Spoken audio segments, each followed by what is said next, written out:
Okay, Shalom Ubracha, Chodesh Tov, and nice to be here again in Miami. And Bezrat Hashem, a new month, a new attitude, a new simcha, Bezrat Hashem. Just before I start, I think I have a good joke. And being a religious audience, I think you guys will get the joke. There was a Baal Tshuva in Israel that he got engaged, and his family disowned him because he became religious, so he had to make the wedding himself. So that means that he had to go to America for the first time in his life, Israeli, to go collecting the schnorr, to collect tzedakah. And he had no idea in the world how to do this. He never did this in his life. So he asked the Rosh Hashiva, what do I do? I don't know where to go. I don't know what to say. Rosh Hashiva said, listen, it's very easy. I'll give you just three pointers, and that's it. It's very easy. You go to just Lakewood, Borough Park, Williamsburg, and the 5 towns in part of New York. When you get to Lakewood, you tell them, I'm an Einikol, I'm a descendant, a grandson of the Vilna Gaon. When you get to Borough Park in Williamsburg, you tell them, I'm an Einikol, I'm a descendant of the Baal Shem Tov. And when you get to 5 towns where it's more young Israel, modern Orthodox, you tell them that I'm a convert, I'm a Ger Tzedek. Okay? So he gets a number of a driver to pick him up, an Israeli driver to pick him up in Newark Airport. The driver comes, picks him up, he says, yeah, time is money, we have a lot of work to do, okay? I'm taking you to Crown Heights. He said, Crown Heights? I didn't prepare for Crown Heights. What's Crown Heights? He said, Enzman, listen, there's no time. Just go, do your stuff, knock on the doors, boom, boom, boom. We need money. So he gets to Crown Heights. He doesn't know what to do. He knocks on the first door. He sees a Chabadsker with the Litvish hat and the Hasidic capote and the shiny, glittering Yechia Donenu kippah. He doesn't know what to say to him. So he says, listen, on my father's side, I'm a grandfather of the Vilna Gaon. On my mother's side, I'm a grandson of the Baal Shem Tov, and I'm a Ger Tzedek.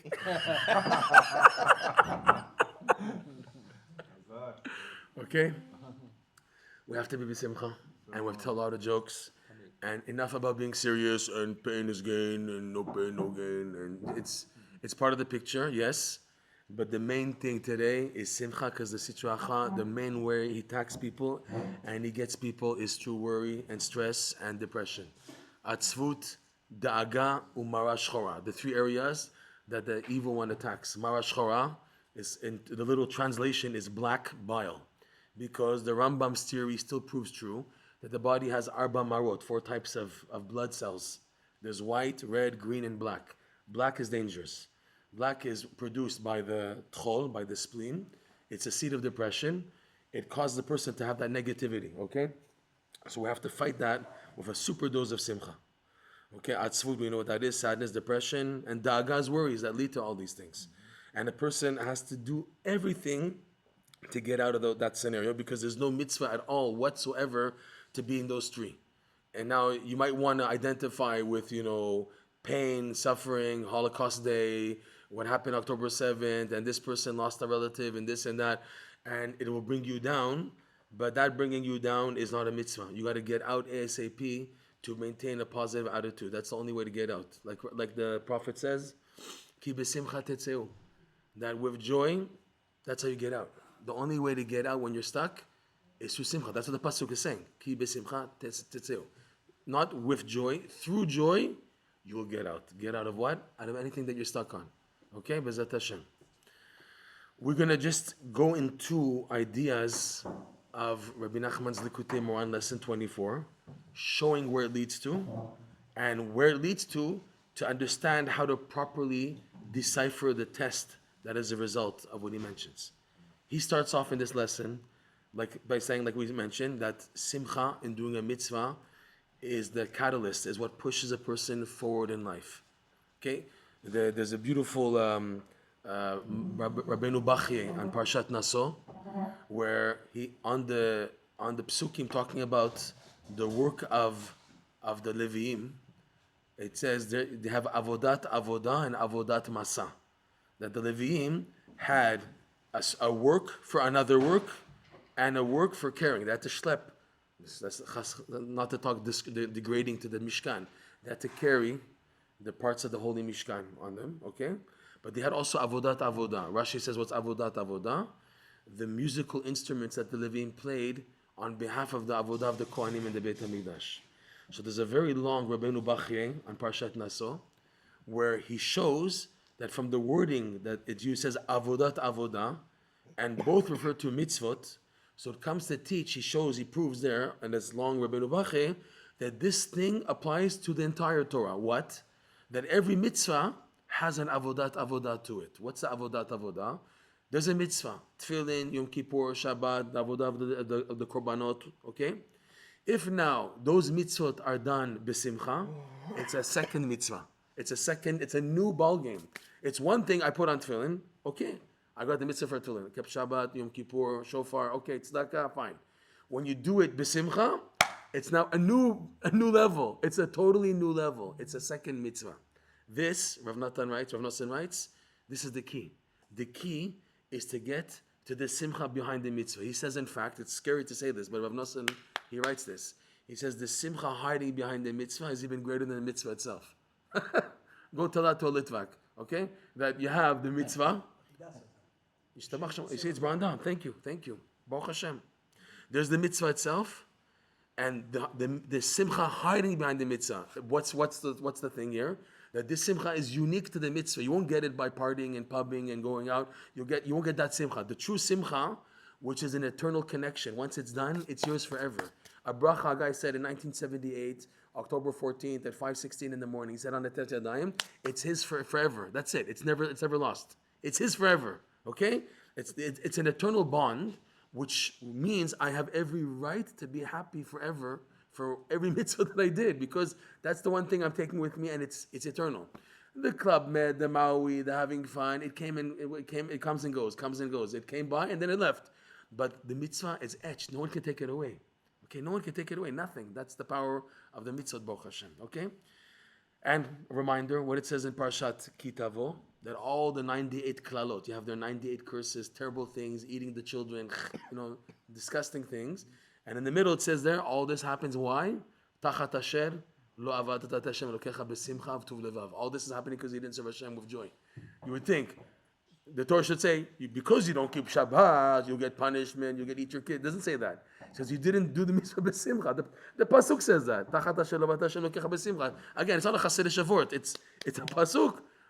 Not doing the simcha, the Torah knows already. If now you're going to serve Hashem because you're forced to, and it's heavy, and you don't feel connected, and you feel like it's a burden, a person like that, like Rashi says, you squeeze a person who serves out of yira, who bo'et, he just kicks it, says, the H with this, I don't need this, and he goes somewhere else, chas v'shalom. But when a person has simcha, it's the world. That's why in chinuch of children, today especially, many kids fall off because they can't stand the yira attitude, the Rebbe being strict and hitting, even whatever. That attitude doesn't work at all today, at all. People need love. If they don't find it in the Torah, they go elsewhere to find it, okay? What happens is they see afterwards it's a dead end. There's nothing either. They think it's fun and everything until they wake up. But what's needed is to show the ahava of the Torah, and it starts with a person himself at home, B'ezrat Hashem. So he says, Rebbe Nachman, in lesson 24, that doing a mitzvah b'simcha is what pushes a person to go up, pushes him to propel him forward and up and up and up until he hits what's called in the Kabbalah the keter. The keter is the gateway to any light a person has in life. It's the gateway to the infinite life, or Ein Sof. But infinite light translates on a practical level having clarity in your life, in your daily challenges, your daily struggles, and your frustrations and confusions and obstacles and setbacks, and you don't know what to do. What you need is just a boost of light to see what to do, to have the clarity. This is what the keter does, okay? The keter affords accessing light, but what type of light? The light which is Ein Sof, which shines in my nitty-gritty constrictions in my life. It shines clarity for that. That's why it's so big, okay? There's a pasuk, Rav Nachman brings a pasuk that shows this connection, by the way, between the simcha and the keter. V'simchat olam al rosham, right? It's a pasuk. The Gemara says in Shabbat that when the Jews said Nasa v'nishma, so 600,000 angels came and put 2 crowns on the head of each Jew. And when they sinned with the golden calf, 1,200,000 angels came and took off the crowns for Nasa and Nishma. And in the future, Latid Lavo, Hashem's going to restore the crowns, like the pasuk says, V'simchat olam al rosham. The simcha which was always there, meaning the joy of the light of the crowns, will be again restored to their heads. So Rav Nachman explains it like this. Simchat olam, the simcha that a Jew works to be happy in this crazy world, the mundanity of the world, olam, and yet a person manages to connect to real simcha. with the advices that Rebbe Nachman brings a lot. If it's telling jokes, B'ezrat Hashem, one more joke. I think I have a good joke, B'ezrat Hashem. There was a couple, they went to buy 2 plots in Har Menuchot in Israel, in the cemetery. And they're talking to the dealer who's selling the plots of graves in Har Menuchot. And for a second, the wife gets up to go to the bathroom. So the husband tells the guy, please, don't bury me next to my wife. He says, why not? He said, well, she snores. Stupid jokes even. It's stupid, but it makes you laugh because it's stupid. B'ezrat Hashem. So that's the idea of telling jokes. Putting on music, dancing. It's a big thing to put on music. Okay? Why go to work and the news today? Hezbollah. Why ruin your whole day with the negativity? Or even more, people, they wake up with a negative alarm in the morning. And they close it, they go back to bed. Right? Start with a simcha, music, dancing, aerobics. It's a big thing. And number 3, finding the good points, azamra. Number 4, this month of keter, giving thanks to Hashem. And number 5, looking at the big picture. When you get too traumatized, too whatever, stuck, you need a break to step back and see the whole picture and see how everything in the end will work out, B'ezrat Hashem. In the end, by the end, 6,000 years, Hashem will have His way, and the good will be paid for. So you don't have to be weighed down by all the difficulties, because in the end, you're gonna have the payback, B'ezrat Hashem. Fine. So this simcha and struggling to be happy and doing your best from simchat olam, the gain is al rosham. Al rosham is what's on the head, the keter. You get to the keter from being besimcha. Simchat olam, al rosham. So going back, the keter, like we said, is the gateway for light. Okay? Specifically, especially for people who are going through the exact opposite of keter. What's the opposite of keter? Karet. The same letters. Karet means people who are so blemished that they're chayav karet because of what they do. If it's sexual blemishes, this and that, desecration of Shabbat, you have people in that category. That's the halachic karet. But the spiritual karet, where a person feels cut off. I feel no connection to God right now. I feel my davening is not getting me anywhere. I feel trying to be a Jew is not at all helping me in my purpose in my life. When a person has those feelings of karet, okay, it's specifically for those type of people that only the keter can help such scenarios. People who've fallen so low, it's only the keter that can activate them. That's especially today with what we hear happening. It comes to me a lot of like singles. A single lady recently, 38 years old. She tells me, I've been on 200 shidduchim already. 200 shidduchim. And she says, I thought by now I would have been married by now, like all the other friends that she grew up with, to have a nice Jewish family, mishpacha, little kids going to shul, the nice peyot and the nice, Shabbos outfit. I thought I would be there already. And I'm stuck, okay? And it's not 1, 2, it's so many people stuck and not getting married, who want to get married, and it just doesn't move. They don't know what to do. They have fears of getting married and they might divorce, or they divorced already and they have a bad experience and they know who says it's going to be better the second time or the third time. So you have people in miserable situations and you don't know what to tell them. It hurts. You don't know, what can you tell such a person? Oh, Davin, what do they say? I did everything. Hafrashat chala, I did. 40 days, Nishmat Kochai, I did. Tzedakah to Rabbi Balanes or to Kevrachal, I did. Shaila Kerstir, I went there. Uman, I went to Uman, okay? They do Kabbalah or Shabbat. You can't say, oh, you didn't do this. Come on, the person's a human being. They've done so much. And who says, oh, you do this and you'll get redeemed and rectified. So they do it and it doesn't work out. Now you look bad, okay? They do things. They're not sitting back. These people are trying. They're good people. And you don't know what to tell them. It hurts. It's a killer. It's mamash a killer. Another case recently, it hurts me like crazy. Guy got married, religious, he's a Rav, he learns and works, religious family, 8 kids, married for over 20 plus years. And one day she just decides to walk out on him. She takes the young kids. I don't need you. I have a better job than you. How much money do you bring in? You need me. I don't need you. And she walks out. What do you tell him? And he says, what happened to all the davening, all the tikkun haklalis that I said, all the Uman Rosh Hashanahs that he went to, yes? Where did it all go? Like it just puff in the air?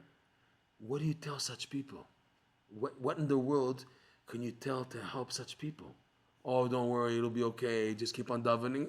and they're davening. Don't say they're davening, okay? They're doing their best. How can you help them? It hurts. It hurts you. It hurts them, and it's being stuck. So if that's the case, Hashem, what in the world do you want from us today? When we're exposed to or going through situations where you feel it's total frustration, total dead end. So what's next? What?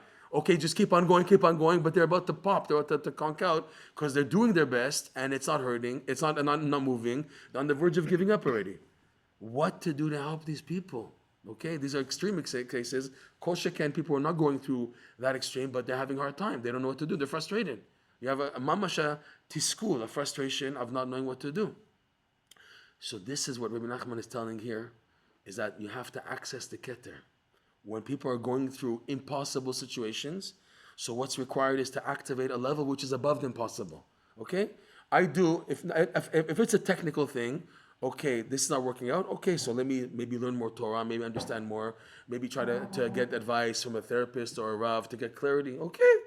But the case is today, which is not that anymore, it's there's no way to clarify it. You've done everything. And even the Rabbanim, they say, we don't know how to help you. Like, we're all stuck. When this happens, there's no other alternative but to reach and connect to the maximum level, which is the keter. That's the idea of the keter. For people who are in karet scenarios where mamash, cut off, not knowing what to do, who to speak to, stuck all the way, this is where the keter comes in.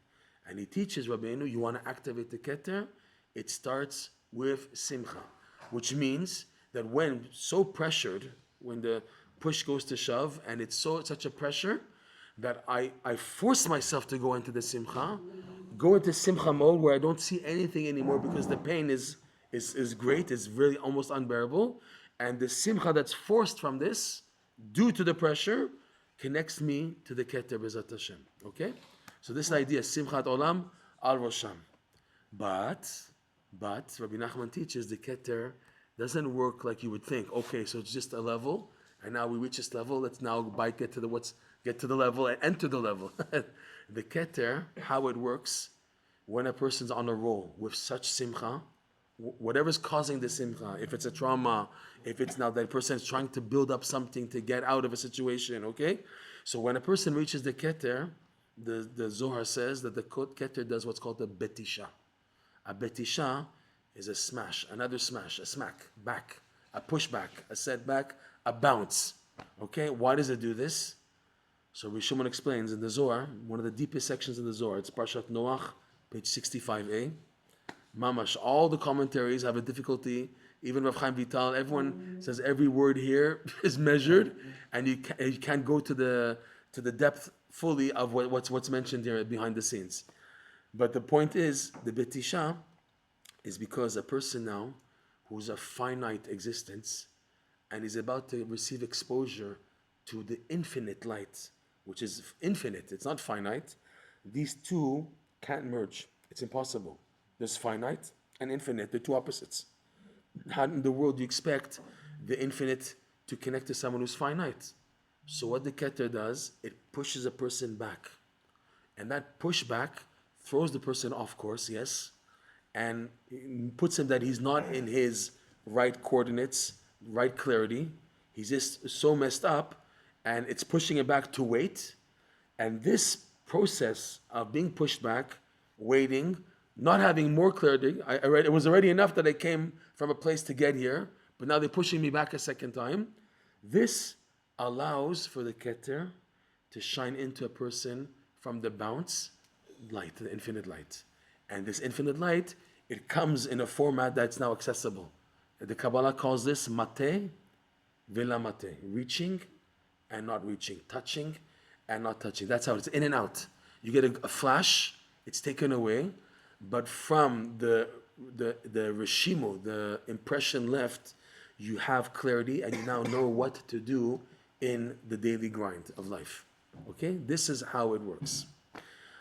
So Rav Nosson says in the Likutey Moharan, this is the secret of the idea that Adam Arishon on Motzei Shabbat, the Gemara says that we do the Havdalah candle Motzei Shabbat to commemorate that Adam Arishon on Motzei Shabbat smashed two stones together, and produced sparks. The sparks came from him taking two stones and mashing together, and light came. So Rav Nosson says this is exactly the idea of the keter. This is exactly the scenario of the difficult situations that people feel so futile, so empty, so not knowing what to do.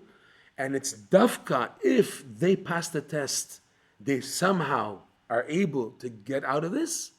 This creates the greatest light, these sparks. From stone, what's a stone? It's like a wall. He says it's like a barrier. Yet from the wall, when you come with your stone, your frustrations, and then you hit the keter, which is like another rock stone, this produces sparks. Okay? I wanted to go off for a second because the Ben Ish Chai says something unbelievable.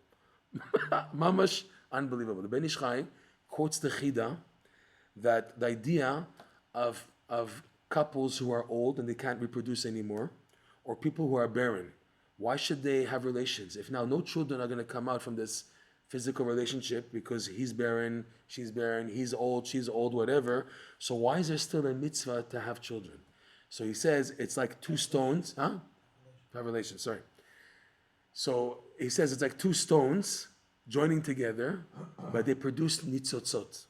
Like the Arizal says, that Avram and Sarah, v'eta nefesh asher asu becharan, that Avram and Sarah were barren, but when they did Lech Lecha, Parshat Lech Lecha, they came towards Eretz Yisrael with the souls that they made in Haran. So Rashi says one thing.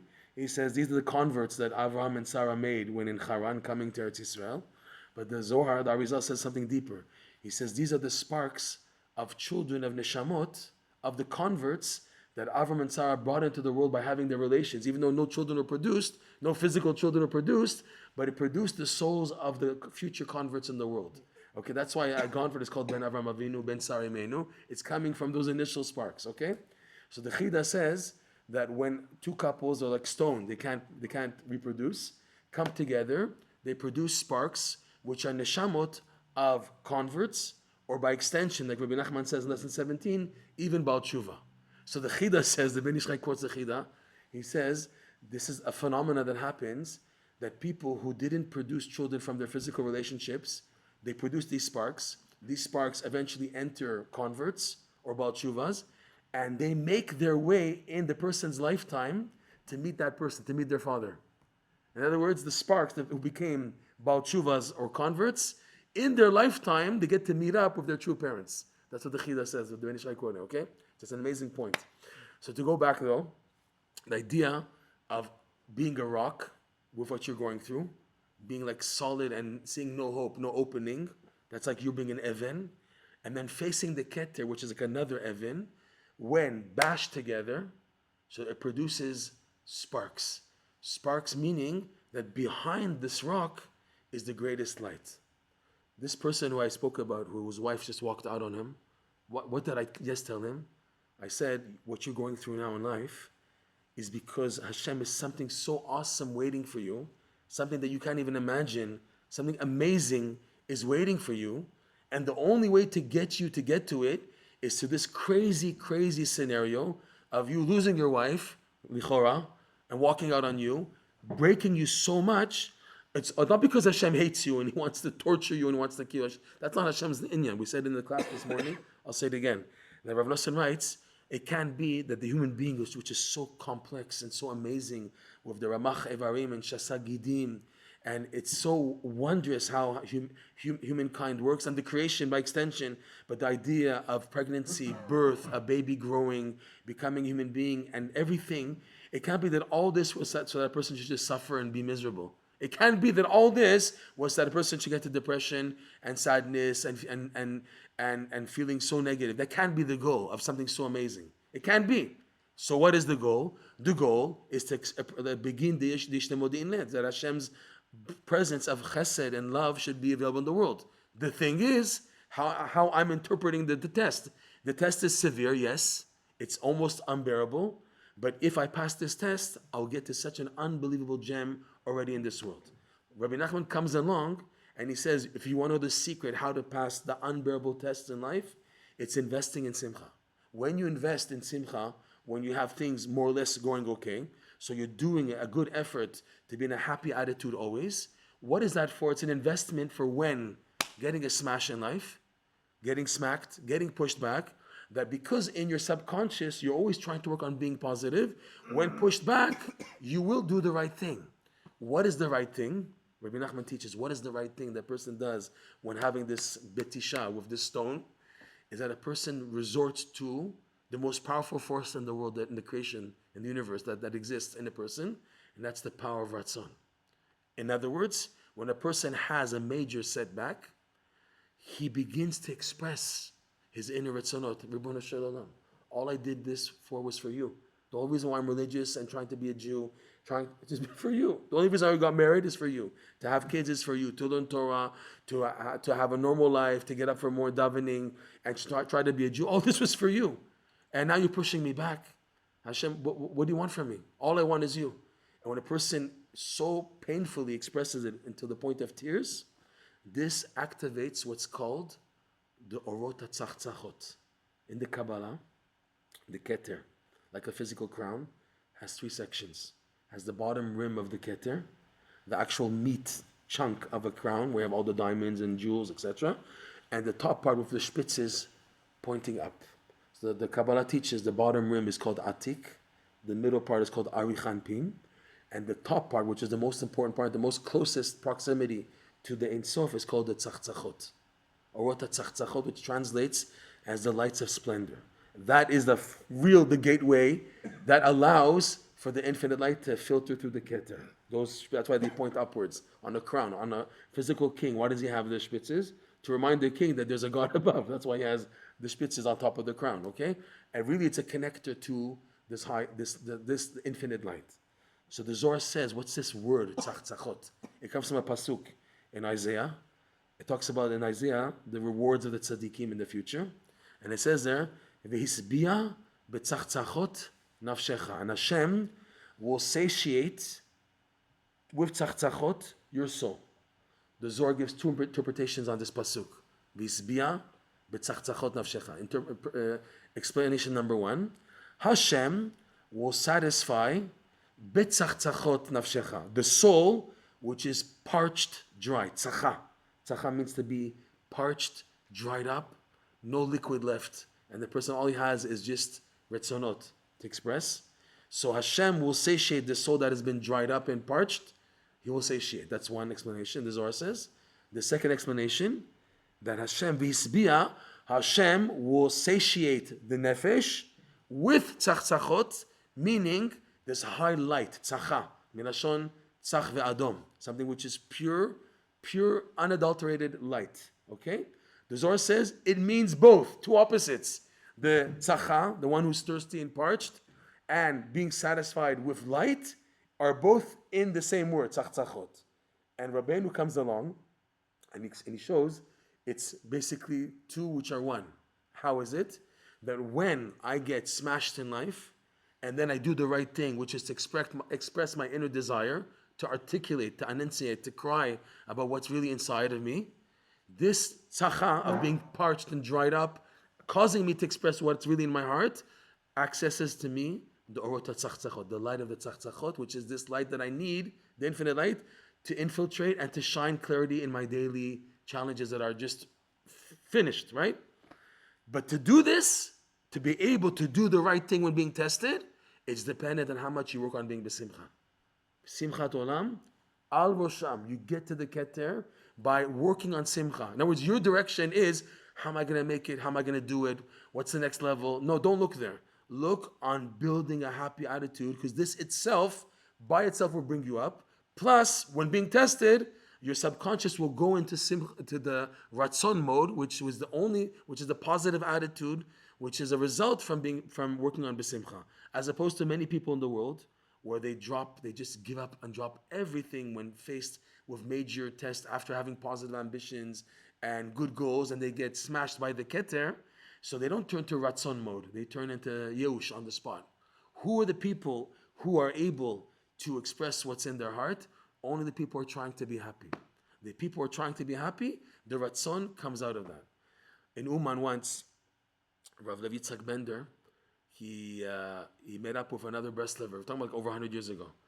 And the Breslover told Rav Levitzak Bender, I don't get it. Every time I come to Uman, to Rabbeinu's kever, and I have so much to try to connect and try to express, and I'm just closed up. Nothing comes out. I see other people bawling their eyes out, and everything happening to them, and just well springs of tears, and they're just overwhelmed in that dveikut. How come I don't have that? I don't have that. So Yitzhak told the guy, it's because every time you come to Rabbeinu's kever, you immediately start with your tzarot, your problems and your difficulties and that, and you become closed up. You can't even express yourself because you come with such a negative attitude. If you were to change it and instead just be happy, lehodot, just be grateful that you made it here, and to express that appreciation, the tears and the emotions will come. Rabbeinu says, lesson 22, Ikar bechia mitoch, remember this? Simcha.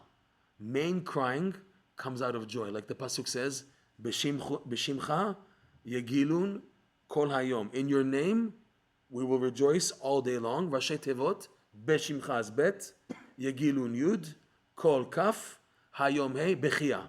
He says main tears come out when, I just have always this image. I know it's a movie, but you remember there was a movie with, what's it called again? What's it called? With Maverick. What's his name? Come on, help me. Top Gun. Top Gun. When you see the end of the movie, and all the soldiers they put on this like music of like wow, like a victory. So I would always cry when I'd see it because it's like it's an emotional wow, you know. When Rocky won, you know, in Rocky he won, and you're happy for him. So I would cry as a child. I would cry because it's something proud, or like a graduation of a child. You know, you're from the emotions come out, the tears come out of joy, as opposed to out of bitterness and negativity. There's a happy reason. I'm so overwhelmed by simcha, and I begin to cry. He says, Rebbe Nachman, that's the main crying that eventually leads to open-hearted hitbodedut, open Hashem, I'm so far from you. Ratzonot, good ratzonot come out when you come with a positive attitude. It's unbelievable. So this is what Rebbe Nachman's teaching now about Rav Nosson, about the idea of the stones meeting.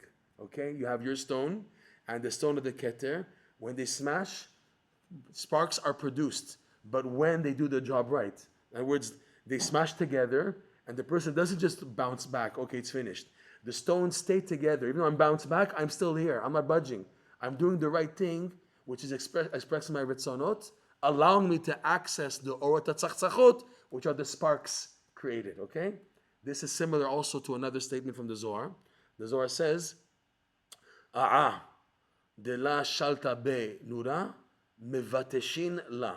A log of wood, which is the mass is too stuck together because it's like a heavy log, and you're trying to light it with a fire, and the fire is not catching on the log. What do you do to have the fire catch onto the log?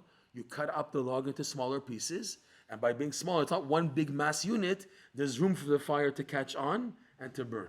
So the Zohar says the same thing. A person's body, which is too gross, and there's no room for the infinite light to shine in that person. Hashem wants to help the person in his frustrations and confusions, right, that he's stuck in. But the person's not allowing for the light to come in because it's too much of a mass in his life. So they do a betisha, like we said. The Zohar says it cuts up, but really, what's the idea is that it's the keter pushing a person back, so that the pushback in a way cuts him up with the confusion, and that cut up allows for the fire of the or and stuff to shine in a person.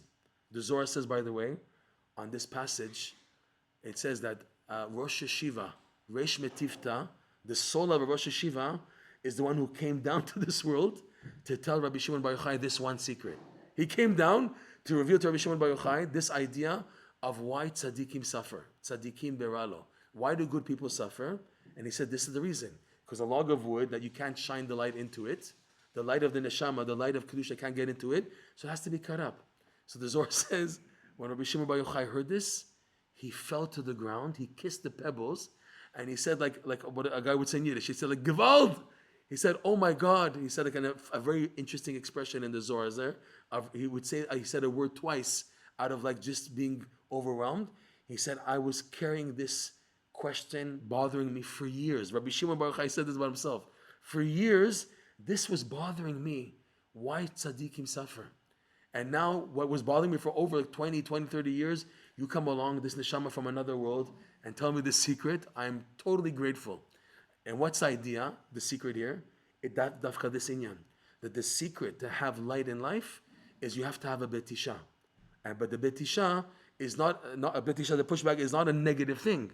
It's a positive thing to get more light shining into your life. That the thing is, how you take it positively is only dependent if you work on being besimcha. Because of this, we reiterate again and again and again, simcha should be, especially in today's day and age where people are going through what they're going through, simcha must be a priority in life. It can't be, okay, I have my davening, my learning, my daf yomi, my life, my obligations for my home, my wife, my children, the Shabbat table, and I'm always in serious mode. And simcha is like, by the way, when I really need it, and I pull into simcha. He says, no. You got to make simcha a part of your daily life, period. Not, you're going to pay the price afterwards. You're going to have it. You're going to get hit, and it hits you, and it comes to you unexpected, and you don't know what to do because of the weight of being just sad and negative. So it didn't get you anywhere to be serious. Yeah, some people are serious, but then when these people get hit, they get hit big time.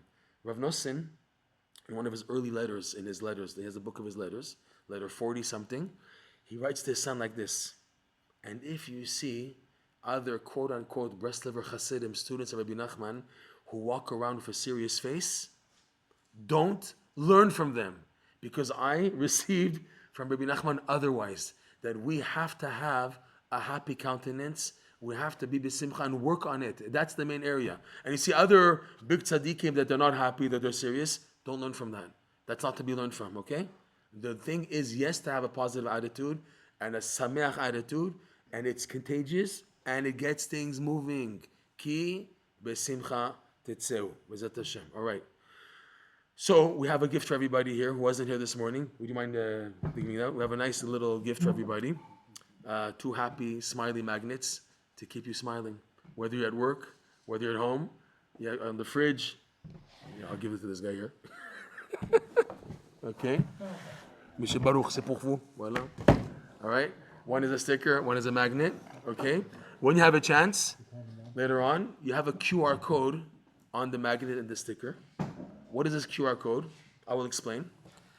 Everything we spoke about tonight, fine and dandy, it's amazing, but we know already, life goes on, and you need a boost. You always need a boost.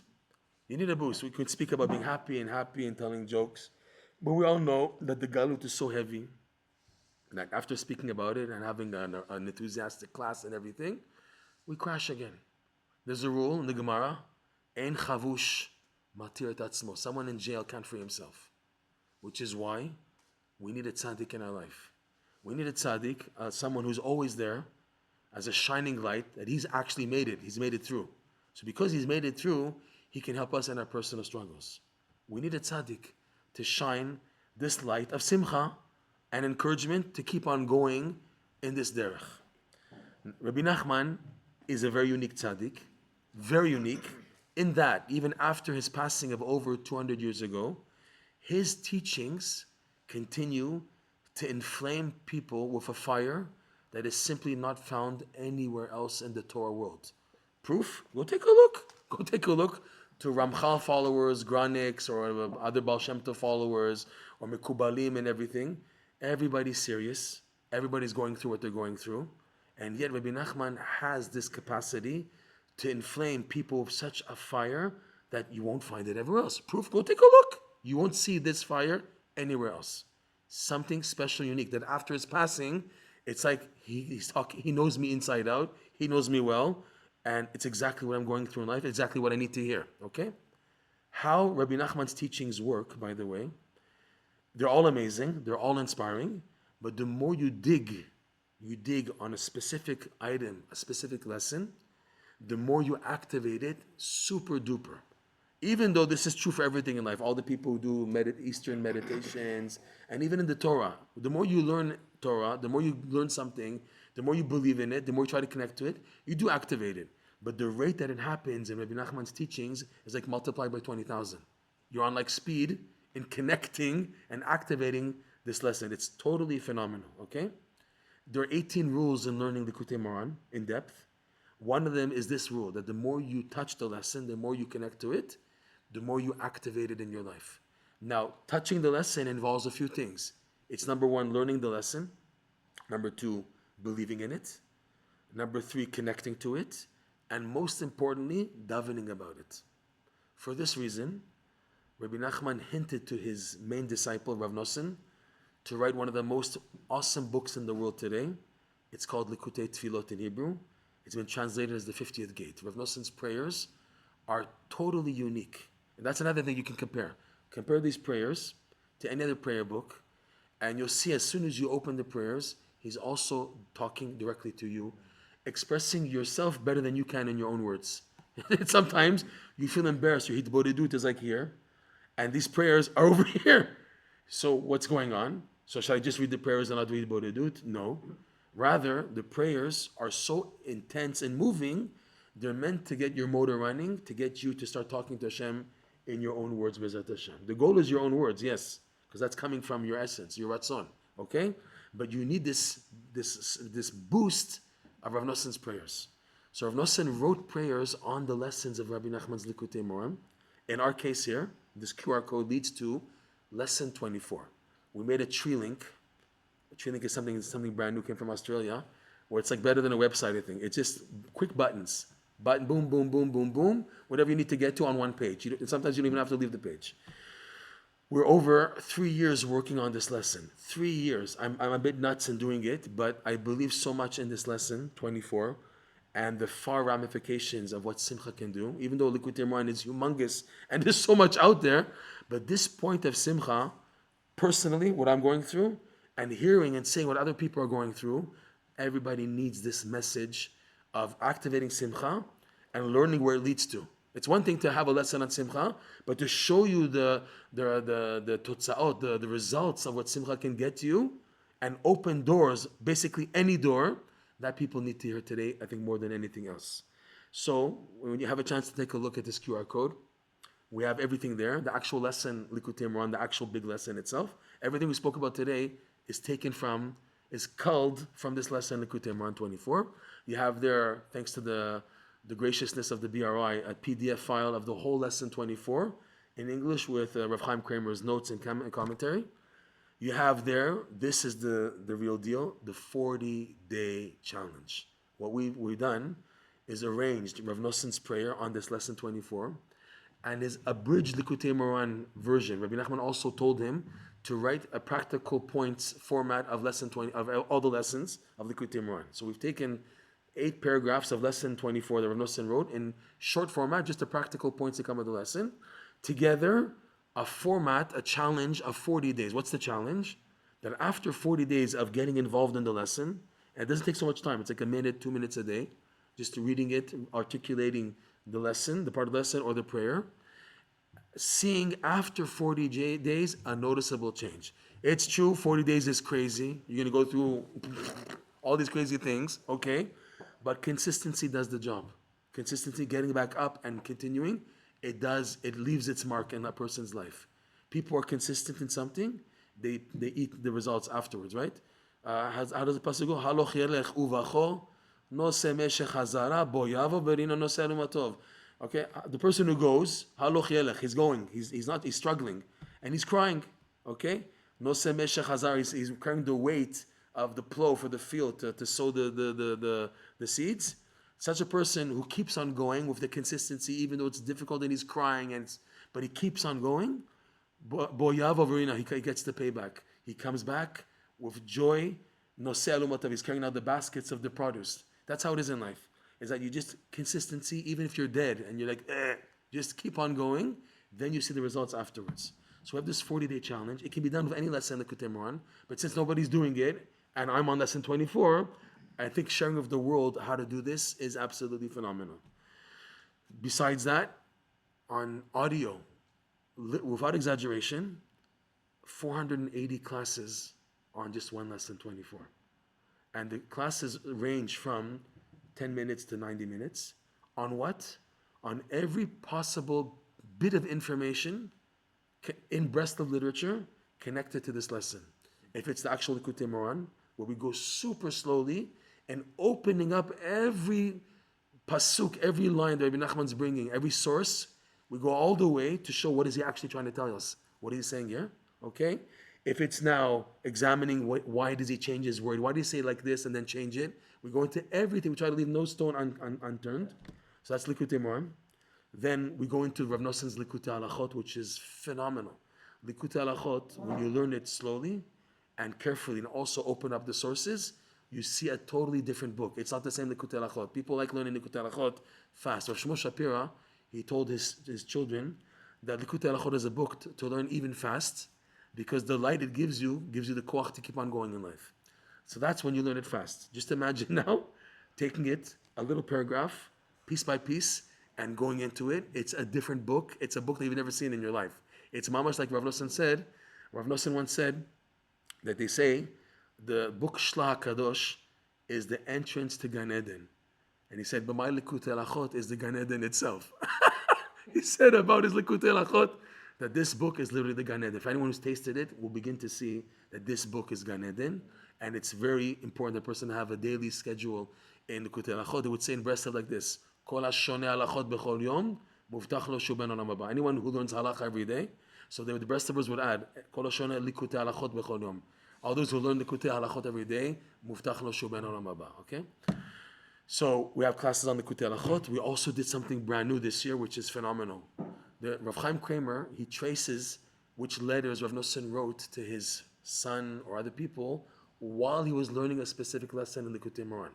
So we took the letters Rav Nosson was writing while he was learning lesson 24, and you can see the connection between the letters, how he's talking in the letters on a practical level, because this is the most practical you can hear when you're writing a letter. Dear son, no. Okay, I want to, here in a letter format, you see unbelievable the practical application from the lesson. And he's living it. Rav Nosson is not someone who's superficial. He's living Rebbe Nachman's Likutey Moharan. So we have classes on those letters, specifically those letters, to concentrate and show the connection between this and the practical application of the Simcha that he's talking about in lesson 24. You'll see there's 480 classes, okay? Then we have YouTube videos. There's about 180 videos on lesson 24. Spotify podcasts. And this is phenomenal. We have a website where every week, not this week and last week because I'm traveling, every week, this is without assistance from heaven, I don't know what it is, to connect the Parsha of the week with lesson 24. We've been doing this for 1 year already. 1 year, and it's happening. I can't explain how, but to find a connection in the Parsha, something that Rashi mentions, a chazal, a pasuk, noticing something interesting, something that sticks out, and then going on it, opening up, researching the Midrash, the Zohar, the Gemara on this point, and finding the most unbelievable chidushim. And we have it written down as a parsha sheet, so you can use it on your Shabbat table. It's normally ready before Shabbat, so that's our website. And we started something new, a smiley store. A smiley store, where we started selling t-shirts, mugs, car air fresheners, hoodies, and notepads, sticky pads with this picture, because we believe this picture is so powerful. Okay, you guys remember I did this here about 4 years ago. Oh my darling, right?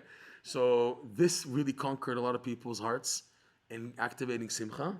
So we figured, getting items. The car freshener is the best. I think the guy who's riding to work, the news, Hezbollah, like Tisha B'Av news, and just seeing my smiley face, shaking. I'm not trying to become an idol, but just seeing the smiley face in the car moving on the air freshener.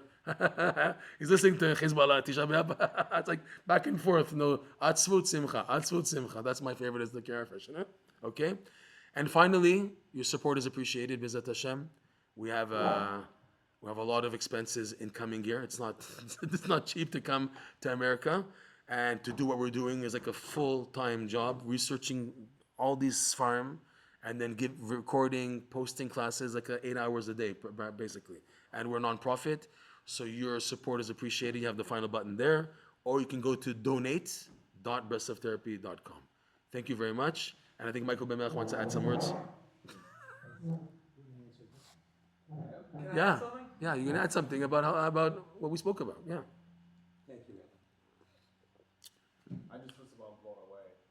So am I. I'm blown away by the crazy amount of detail you put into.